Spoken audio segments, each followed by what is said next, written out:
the legitimacy or credibility of any government is seen in the way it governs and treats people. If a regime is a failure, like Kenya Kwanza is, it does not matter how legitimate or otherwise it is, because people simply want food. Now, Kenya Kwanza is talking about the Hustler Fund and the plan to roll out the next phase and so on and so forth. Now, Kenya has never had a shortage of funds, like youth fund, women fund, and you can count them. And yet again, people don't eat funds, you know. People eat food. And people don't eat in faces. Yes, people eat today, okay? And every day. So don't tell Kenyans about Hustler Fund at its next phase. Just tell Kenyans how food will be affordable now, today. And they will leave the streets. Otherwise, if you don't do that, be ready to face these people in the streets for as long as it will take. Hire your militia, as many as you want to hire, but the people will not leave the streets. Namna hiyo? Yes. We do not understand Kenya Kwanza's obsession with saying and doing what Kenyans have not asked for. As far as we know, Kenyans have never asked for funds to be launched. Kenyans have specifically asked for the cost of goods to come down and taxes to be reduced. But Kenya Kwanza is talking about deficit and funds. We have seen Kenya Kwanza resorting to the tired and bigoted phrases like "lord of violence." It won't work. People don't care. All that the people want is food.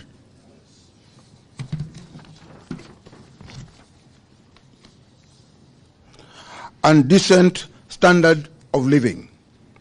If Kenya Kwanza has a price of peace, has a prince of peace who can't provide food, no amount of character assassination of his challenger will sway Kenyans. People want food. We have seen Kenya Kwanza purport to be sharing with Kenyans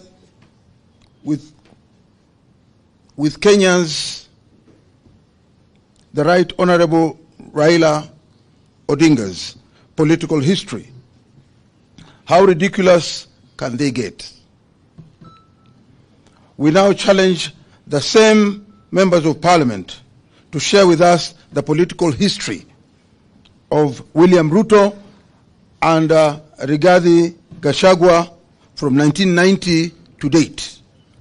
They started it. Let them go to the full length. We take note that the Kenya Kwanza MPs have threatened to mobilize their supporters to counter protesters whom they believe are supporters of Azimio. Again, Kenya Kwanza is missing the point and getting it wrong. The thousands of Kenyans turning up for protests are not just Azimio supporters. They are Kenyans from across all political and non-political formations who have been brought together by suffering. The protesters are from Azimio, Ford Kenya, ANC, and even Kenya Kwanza. The people realize they don't eat government. People eat food and they want food. People realize that having voted for a party or for a president who does not put food on the table, all the same, we welcome Kenyans.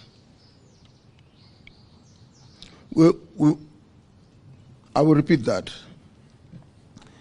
People eat food and they want food. People realize that having voted for a party or a president does not put food on the table. All the same, we welcome Kenya Kwanza MPs to protest on Wednesday, Thursday and Friday. If they come with violence and murder, Kenya Kwanza supporters will be among the victims. We take note that Kenya Kwanza members of parliament have resolved to cooperate with the police to ensure that there's no further loss of life and livelihoods. We know what this means. It means confirming protesters with members of that killer squad called Operation Support Unit, whose brief is to maim, kill protesters, including Azimio leaders.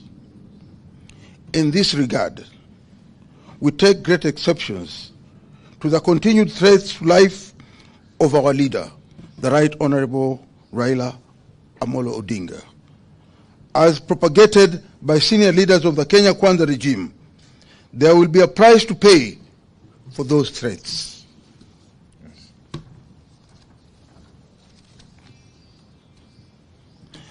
We are shocked that Kenya Kwanza is talking of those who orchestrate, plan, and finance violence, and occasion mass displacements of civilian population and business deemed to be owned by people from other communities. That sounds like Kenya Kwanza. The sponsors of the greatest violence and murder and displacements in Kenyan history are in Kenya Kwanza. Kenya Kwanza members of parliament need to know the history of the leaders of their parties, of their party. The men and women who have sponsored violence, evicted communities, and taken over their land and businesses are in Kenya Kwanza. It is clear that Kenya Kwanza is struggling on all fronts. We call on Kenyans to wake up to the reality that we are on our own and we have to fight for ourselves.